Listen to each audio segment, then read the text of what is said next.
Imagine this.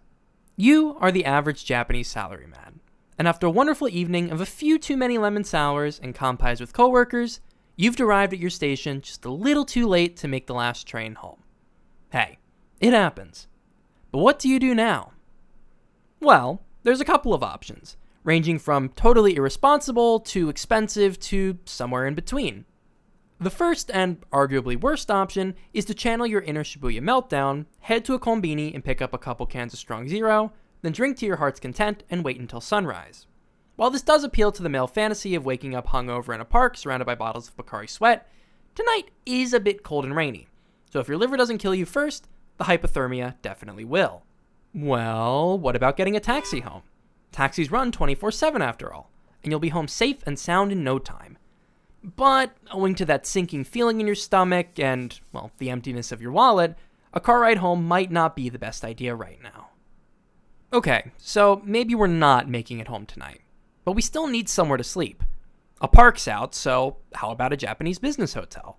Japan has 100 of these. They're the go-to choice for any business traveler in Japan because they offer a consistent level of quality.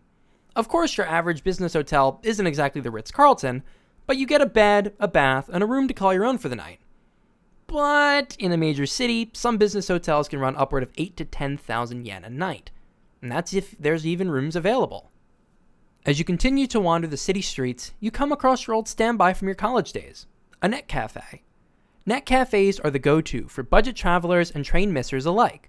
For as little as 2,000 to 3,000 yen, you can rent a small booth to call your own. Yes, the explicit purpose of these is to read manga, watch movies, or use the internet, but many people use net cafes to sleep in. If you want to spend a little extra, you can even get a room with a door that locks. The problem with the net cafes, though, is that space is a little limited. There's no guarantee that you'll be able to book a space for the night. And a miss at a net cafe means a night on the street. How about a capsule hotel? These came into vogue during the 80s and 90s in Japan. For less than 5,000 yen a night, you get access to a small pod to sleep in, and they almost always have showers, internet, a communal bath, and maybe even other amenities like snack bars or manga to borrow. There's even private lockers to stuff your belongings in, so you don't even have to bring them into your sleep pod with you. But then you remember that recently there's been something new that's been coming into fashion. The thing about capsule hotels is while they're convenient and low cost, sleeping in a tiny pod can be uncomfortable for some. There's room for you and not much else. But if you want a little more space, without too much of a price increase, you can always try and find a cabin hotel. Cabin hotels are very similar to capsule hotels. They have shared facilities like showers, bathrooms, a shared lounge and lockers, and small rooms to sleep in.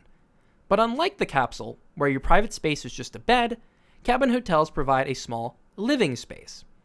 Yes, this small living space is only about as large as a fitting room at a clothing store, but compared to the literal 0 extra space at a capsule hotel, it can make all the difference to some.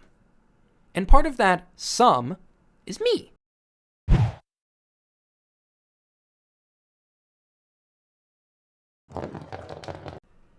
Hey, sorry to interrupt the video here, but if you made it this far, you probably enjoy what I do. So if you consider leaving a like on this video, subscribing to my channel, or becoming a member if you want to support me directly, that would be more than appreciated. I'm trying to hit 10,000 subscribers by the end of the year, and your help would definitely go a long way. I've got a special video planned once we can hit that milestone, so if you want to see that, consider sticking around for a while. Anyway, shilling over, let's get back to the video. Recently, I took a trip around Japan's northern Tohoku region, visiting a few prefectures up there.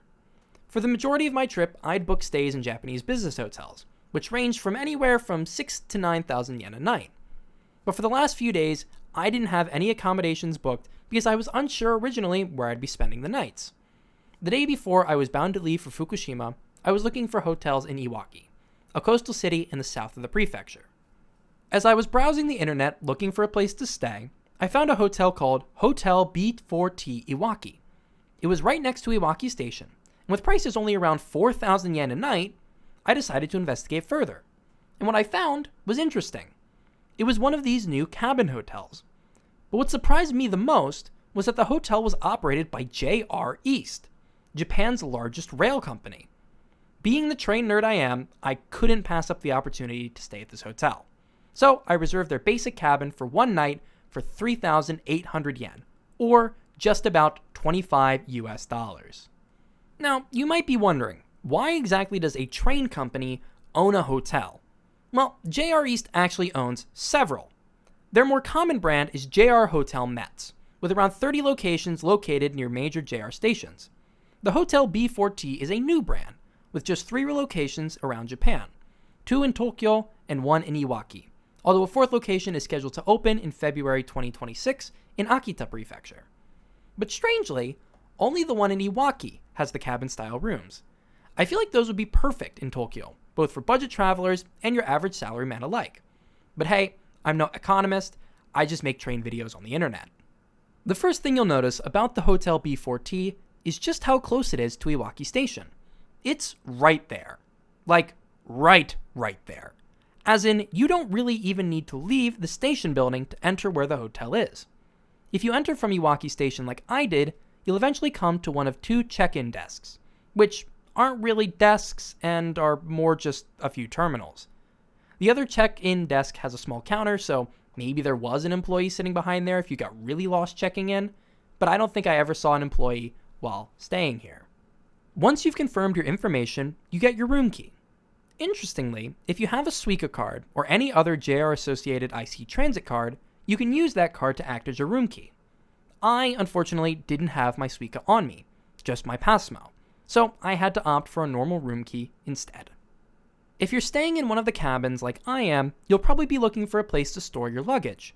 The Hotel B4T does offer coin lockers, which are free to hotel guests as long as there's space available. But the confusing part was the screen telling me the lockers were located behind the check-in desk. When I came into the hotel for the first time, I didn't know that there were 2 check-in desks. So when I didn't see any coin lockers anywhere near the area I checked in at, I was super confused. Hopefully, I'm not the only one with this experience. They have coin lockers of all sizes, but only a few for larger pieces of luggage. There were plenty of them that could fit my backpack in it, but not so many for something the size of a checked bag. Actual hotel rooms make up most of the space of the Hotel B4T Iwaki, with the cabin portion only taking up the 4th floor. You can access the cabin portion either via one of the 2 sets of elevators or these stairs right by the Iwaki Station entrance. If you take the stairs or the elevator near my check-in area, you'll be met with a very large common area. Here you can find plenty of room to sit, have a bite to eat, and relax. They've got a coffee machine, microwave, and a little freezer with free tiny ice creams. Also, in terms of amenities, down the hall from the main lounge is a room with a vending machine, a coin laundry, and various common hotel amenities like razors, lotion, and more. Finally, down by another set of elevators, there are these 2 massage chairs. According to the map nearby, there was a women's only area, which, owing to the fact that I'm a man, I couldn't enter. But it also claimed that there was a deck you could go out on, but it seemed to be closed, probably because it was the middle of winter. The lounge and the other common areas never seemed to be too crowded. When I came into the hotel around 7 p.m., there were just a handful of people sitting in the common area, eating, drinking, or watching TV. Of course, I stayed here around New Year's, and on a Monday night as well. So I'd assume it'd be a lot busier during more leisure travel periods like Obon in August or Golden Week in May. The lounge, though, was very clean. The next morning, I did see some cleaning staff working in the lounge, so at least there's no cleaning robots here like at some other new JR East properties. Of course, the thing about shared accommodations like this is that you don't have a private shower or bathroom. But luckily, the Hotel B4Ts are pretty nice. The bathroom is standard, but the shower rooms were top-notch. On the intranet that you can access via the QR code in your room, you can see if the showers are occupied or not. At the entrance, they have extra towels and bath mats that you can use if you didn't bring one from your own room. The showers themselves are massive, and also very modern, both with a removable and rain shower head to use. Now, I've not stayed in a lot of other shared accommodations like this hotel, but I'd have to assume that these are a lot nicer than some of the other places. But now it's time for the room itself. If you tap your room card on the door to your section, you'll be met with a hallway lined with the small cabins. My section had about 20 cabins in total, of which around 1/3 to about a half were occupied on the night I was staying there. There's no doors on the rooms, but you do get a privacy curtain in its place. Your private room is not very big, only 5 square meters in total. Each room comes with a small desk and a desk lamp if you need to get some work done privately or are looking for a place to get ready in the morning. The room does come with a small, and I mean small, fridge. There was only enough space to store maybe 2 500 milliliter bottles, so don't expect to store your leftovers here.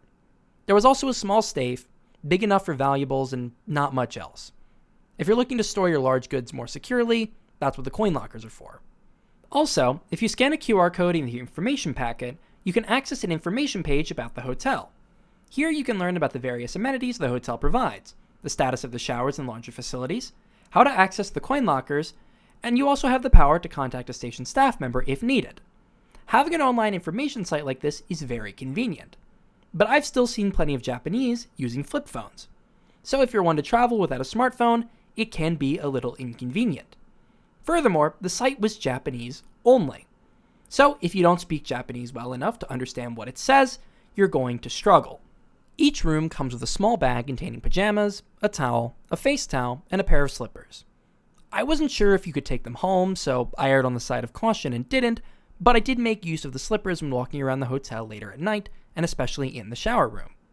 The bed itself is just a mattress and a futon on the floor. So, not the most luxurious. But it was plenty big enough, at least for me. Per my last school-provided health check, I'm 176 centimeters, or about 5'9". So, not tall by any means, but I fit comfortably on this bed. If you're a lot taller than me, you might have some issues though. There's also another privacy curtain, which effectively cuts out all the light coming in from the outside. Finally, by the bed, there are light controls and a USB-C and standard outlet for charging any of your devices. The next morning, I woke up fairly well rested. Either I slept through or there weren't any major disturbances in my area throughout the night. Per the information packet in each cabin, hotel guests get some discounts at restaurants underneath the hotel, namely at a Tully's Coffee, and a microbrewery, which I wasn't able to take advantage of either of them. But had I had more time, the discounted breakfast might have hit the spot better than the Konbini did. I've got to say, I was pleasantly surprised by the Hotel B14 in Iwaki. I went in with little expectations, as I'd never stayed in a similar hotel in the past.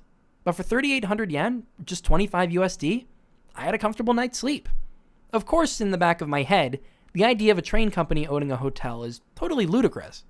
But Japan loves their conglomerates, so you do you, JR. Now I'm wondering if JR's Bed Linen Company provides bedding for this place. I think that's a topic for another time. The Hotel B4T Iwaki cabin-style room gets a 4.5 stars for being cheap, comfortable, and an overall pleasant experience, only losing points for me for having zero customer service and the information site being solely in Japanese. If you're in Iwaki and looking to save money, I'd recommend staying here over spending the night in a net cafe or passed out in a park. Although, passing out in a park does sound kind of fun. Thank you all for watching today. Take care, and goodbye for now.